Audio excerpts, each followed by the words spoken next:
नमस्कार।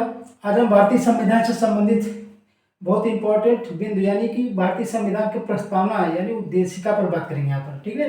भारतीय संविधान का जो मुख्य पृष्ठ है, जो मुख्य बिंदु है, जो मुख्य पृष्ठ है, उस पर जो परीक्षा में प्रश्न काफ़ी अधिक पूछे जाते हैं। ठीक, तो हम उद्देशिका और प्रस्तावना पर बात कर लेते हैं। उसके साथ साथ हम देखेंगे कि प्रस्तावना में किन बिंदुओं पर मुख्य रूप से चर्चा की गई है।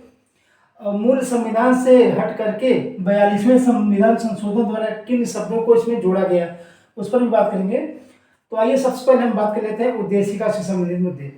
ठीक है। उद्देशिका जो है भारतीय संविधान में 13 दिसंबर 1946 ईस्वी को जवाहरलाल नेहरू के द्वारा उद्देशिका प्रस्ताव यानी उद्देश्य प्रस्ताव पेश किया गया था। इस उद्देश्य प्रस्ताव में यानी उद्देशिका प्रस्तावना में जो है कौन कौन से मुख्य बिंदु थे, दो थे। क्या कौन कौन से मुख्य बिंदु? दो। कौन? पहला जो है राज्य, दूसरा जो है व्यक्ति। यानी राज्य और व्यक्ति की मूल्यात्मक अवधारणा पर पूरी प्रस्तावना में आप देखेंगे दो ही बिंदु हैं नजर आते हैं। ठीक है। एक जो है राज्य की प्रकृति पर, राज्य की शक्ति का स्रोत, दूसरा क्या व्यक्ति की मूल्यात्मक अवधारणा पर। इन बिंदुओं को हम बाद में चर्चा करेंगे, पहले हम इसको देख लेते हैं यहाँ पे। ठीक, हम भारत के लोग, हम प्रस्तावना को पढ़ रहे हैं। हम भारत के लोग भारत को एक संपूर्ण प्रभुत्व समाजवादी पंथनिरपेक्ष लोकतंत्रात्मक गणराज्य बनाने के लिए उसके समस्त नागरिकों सामाजिक आर्थिक राजनीतिक न्याय विचार अभिव्यक्ति विश्वास धर्म और उपासना की स्वतंत्रता। ठीक, फिर आते हैं आगे प्रतिष्ठा और अवसर की समता प्राप्त कराने के लिए ये तमाम जो है आप देखें 26 नवंबर 1949 से यहाँ पर अंगीकृत अधिनियमित और आत्मार्पित करते हैं। अभी हम बाद में इसको विस्तार कर लेते हैं। सबसे पहले जो परीक्षा में प्रश्न पूछे जाते हैं कहाँ से, संविधान में प्रस्तावना की शुरुआत उद्देशिका में जिस शब्द से शुरुआत की जाती है वो क्या है? हम भारत के लोग से। हम भारत के लोग, हम भारत के लोग क्या है? यही तो जनता है। हम भारत के लोग यही तो जनता है। यही जो है हम भारत के लोग, यही राज्य की शक्ति का स्रोत है। ठीक, ये राज्य की शक्ति का स्रोत है यानी जनता, इसका मतलब जनता है। फिर राज्य की प्रकृति क्या है, उसके आगे जब हम पढ़ेंगे तो राज्य की प्रकृति से संबंधित शब्द मिलेंगे। कौन कौन? राज्य कैसा होना चाहिए? संपूर्ण प्रभुत्व संपन्न होना चाहिए राज्य। चलिए यहाँ पे फिर है समाजवादी होना चाहिए, राज्य की प्रकृति समाजवादी होनी चाहिए। फिर है पंथनिरपेक्ष होना चाहिए, पंथनिरपेक्ष हो गया। फिर है लोकतंत्रात्मक गणराज्य, ये हो गया लोकतांत्रिक गणराज्य। यानी राज्य की प्रकृति कैसे होनी चाहिए? चार प्रकार की प्रकृति होनी चाहिए, संपूर्ण प्रभुत्व संपन्न, समाजवादी, पंथनिरपेक्ष और लोकतंत्रात्मक गणराज्य। दो लाइन तक हम जो है राज्य की शक्ति का स्रोत और उसकी प्रकृति के बारे में पढ़ रहे हैं। इसके आगे जब हम बढ़ते हैं तो व्यक्ति की मूल्यात्मक अवधारणा आप देखेंगे दूसरे लाइन के लास्ट से ही शुरू हो जाता है, तथा उसके समस्त नागरिकों सामाजिक आर्थिक राजनीतिक न्याय। क्या?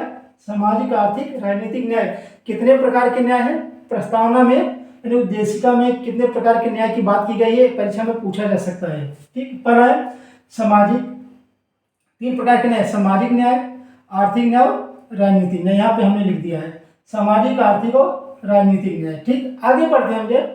अब व्यक्ति की मूल्यात्मक अवधारणा की चर्चा तीसरे लाइन से शुरू है। विचार अभिव्यक्ति विश्वास धर्म और उपासना।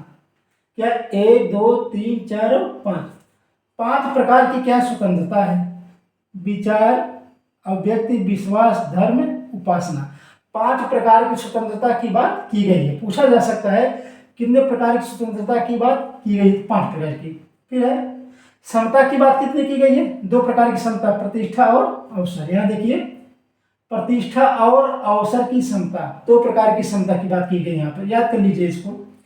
प्राप्त कराने के लिए तथा उन समय व्यक्ति की गरिमा और राष्ट्र की एकता अखंडता सुनिश्चित करने वाली बंधुता।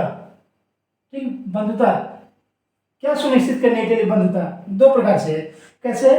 व्यक्ति की गरिमा है, ठीक है, फिर राष्ट्र की एकता और अखंडता सुनिश्चित करने के लिए हमको ऐसे बंधुत्व भावना से रहना होगा।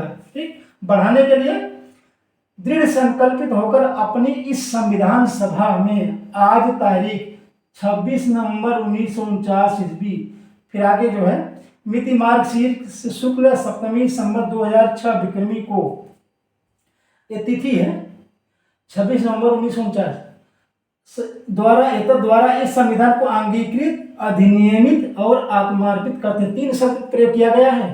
ठीक है, 26 नवंबर 1949 के लिए संविधान को क्या किया गया है? अंगीकृत किया गया है, अधिनियमित किया गया है और आत्मार्पित किया गया है। ठीक है, अपनाया गया है। उसको कब अपनाया गया है? 26 नवंबर 1949 को। उद्देश्य प्रस्ताव कब पेश किया गया था? जवाहरलाल नेहरू के द्वारा, याद कर लीजिए, 13 दिसंबर 1946 को। और अंगीकृत, अधिनियमित और आत्मार्पित कब किया गया है? 26 नवंबर 1949 को। परीक्षा में ये नहीं पूछा जा सकता कि इसे अंगीकृत, अधिनियमित, आत्मार्पित कर, एक ही पूछा जा सकता है इसे अंगीकृत कब किया गया या अधिनियमित कब किया गया या आत्मार्पित कब किया गया। तो एक ही डेट है उसके लिए, 26 नवंबर 1949। ठीक, अब आइए इस मुद्दे की हम प्रस्तावना की चर्चा तो यहाँ पर कर ली है।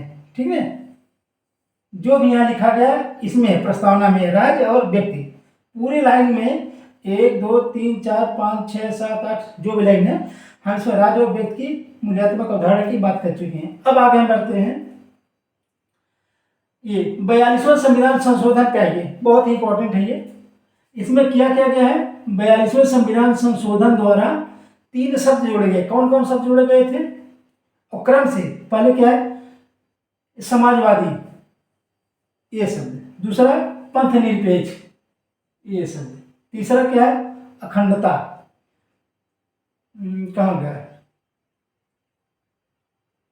मैं? उसके समय नागरिकों, अखंडता शब्द यहाँ देखिए मिल नहीं रहा था, यहाँ मिल गया। अखंडता शब्द 3 शब्द हैं, समाजवादी, पंथ निरपेक्ष और अखंडता। यानी जब मूल संविधान हमारा बन रहा था, उद्देश्य प्रस्ताव पेश हुआ था, उसका जो प्रारूप था उसमें ये तीनों शब्द नहीं थे।